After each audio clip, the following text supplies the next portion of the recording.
Hi there, it's Tony with lidl.doodle. I'm back with a journaling video today. I'm going to do a quick journal update and then share and demonstrate what I do on a blank page when I just want to fill up a blank spot. So quickly, back in an earlier video, I shared my currently doing. I went ahead and filled that out. I had a blank page here, and so I took some fun paper, did some transfer stickers, and just filled the page. I'm sticking with this same color palette that I shared back in my earlier video. This was my weekly layout for this week. I ended up with a lot of blank space, so I might do a little week recap, and these were just my appointments, my to-do list, that I only marked one thing off the whole week, but the week's not over, so maybe I'll get some things marked off tomorrow. And this was the page I've been working on the last couple of days, page of page ideas.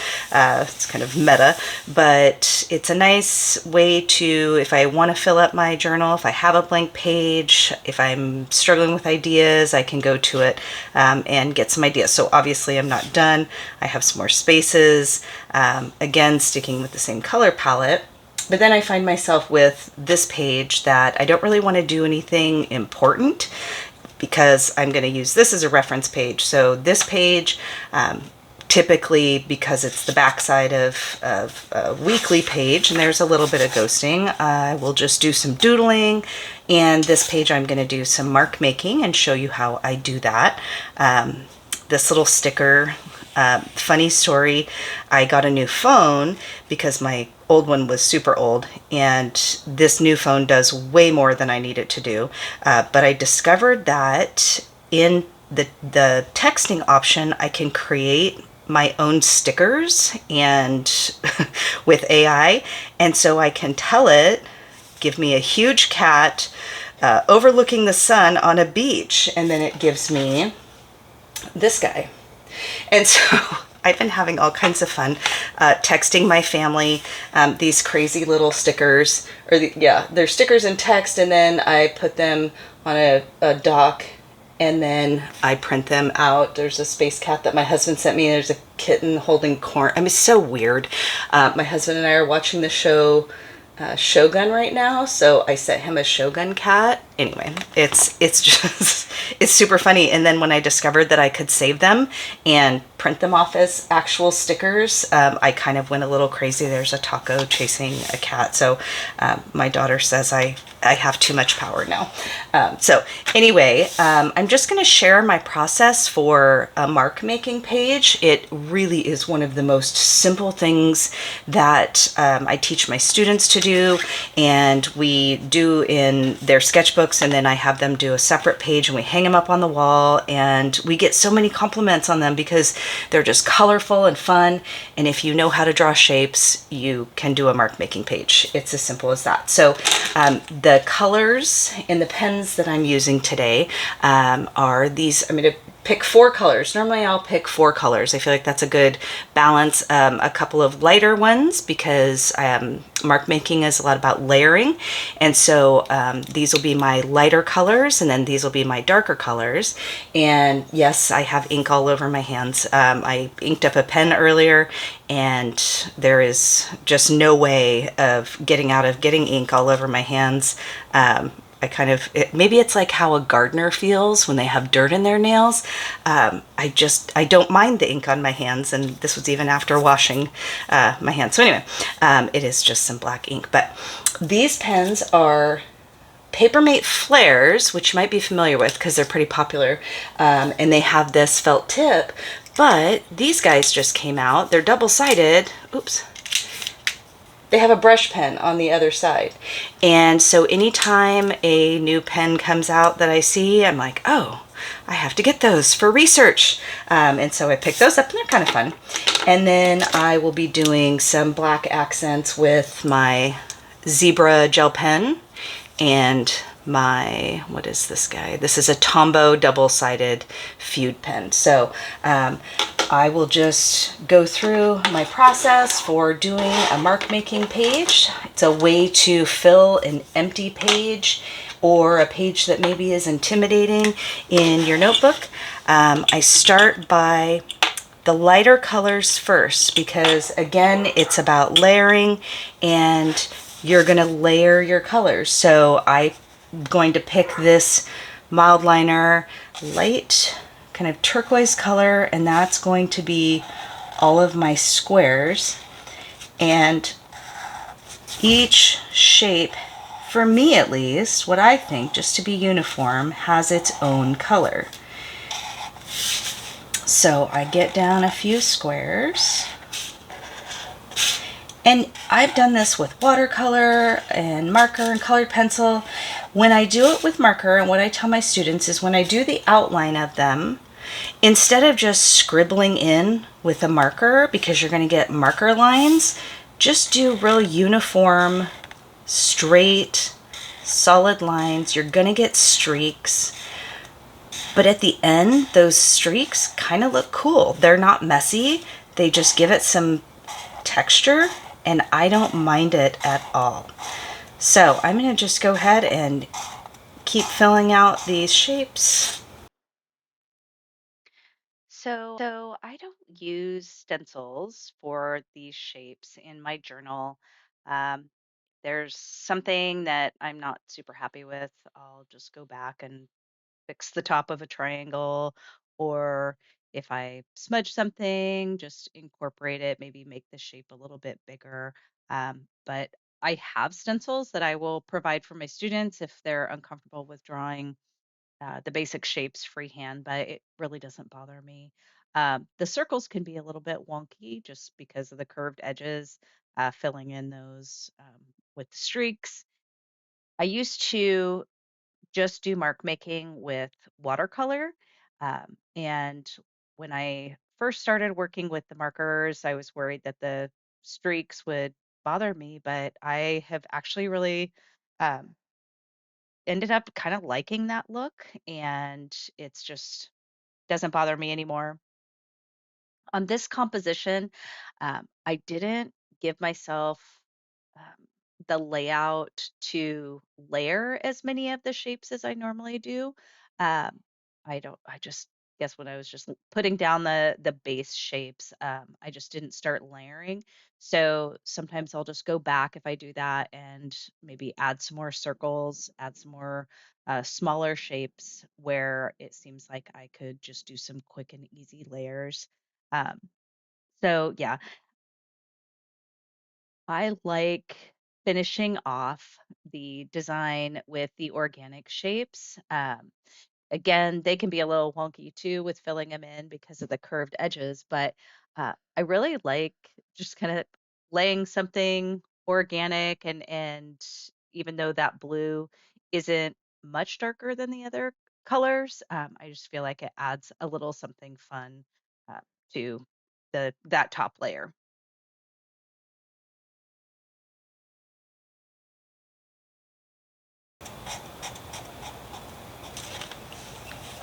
Okay, so I'm pretty happy with the amount of shapes that I have on here.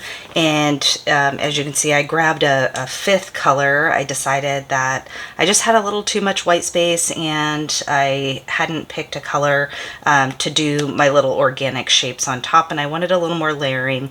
I don't like to leave much white space on my pages, and so I went ahead and just grabbed a darker blue mild liner. And so now I just take my two black pens and I start to add some accents to it where I feel like it makes it kind of fun, and puts the finishing touches.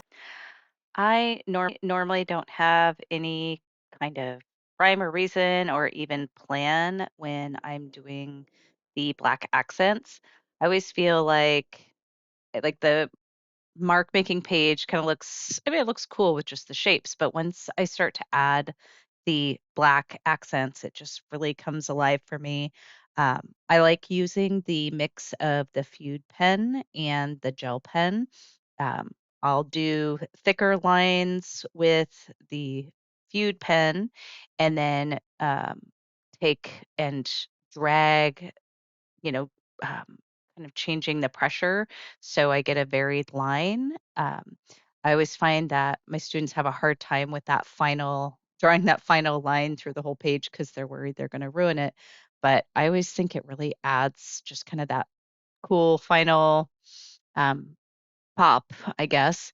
And then I'll just go through with my gel pen and fill in some of the shapes. Um, Looking for where is the white space and where can I just draw some extra lines or squiggles.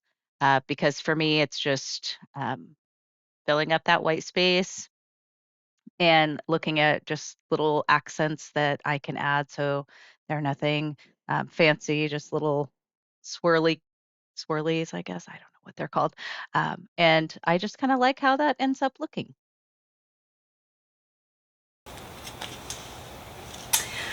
Okay, so I think that's where I'm going to leave it for now. I might go through and add some metallic pen accents. So maybe grab like a blue metallic gel pen and outline the blue organic shapes, or I might do something in gold on the gold triangles.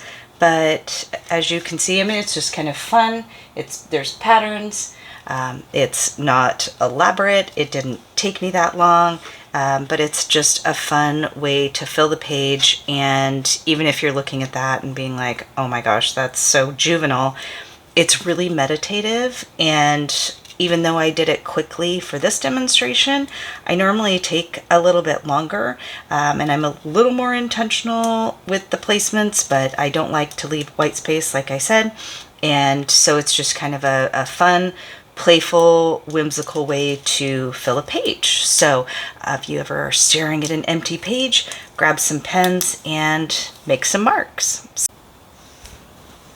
For today's pen spotlight, we are going to take a look at the Diplomat Magnum. This is a plastic, real lightweight, very affordable pen. Diplomat is, we think, a great brand. It's got a little stainless steel nib. It has a cartridge converter. We have a few, they come in just a few colors, and I have this one inked up currently, but these are the other colors that we currently have. This is like a purpley blue. This is a lighter blue, and this is a real pretty shade of red. And you can see there's a little ink window. This one is not filled up, so the ink window is clear, but this guy is currently filled up, so you can see that it's filled up. I've got in it Ferris wheel press Roaring Patina Black, which it's a pretty black, and it's got a real pretty kind of goldish green shimmer that you can see maybe coming through there. And these Ferris wheel press bottles are so cool. We have a handful of these inks and really like the bottles. So I actually already wrote with this in the pen spotlight page. And I'll see if that shimmer will come through. It doesn't look like it's really picking up on camera, but it is super pretty. And this medium nib handles the shimmer really well. These are pretty flexy nibs, not super flexy, but there's pressing a little bit harder and then just a little bit of line variation there. So again, these are great, affordable, lightweight pens. They can dry out if you don't use them regularly, and so that's just one thing to consider. Sometimes with the plastic pen, and the snap caps, the ink will dry out a little bit faster than, you know, something that's a little bit more tight. So anyway, that is the pen spotlight for today. I will link in the description where you can grab those if you are interested in checking it out. I hope you got something from today's video, and let me know if you have any questions, and I hope you get out there and make some marks in your journal. Have a great day. Thanks.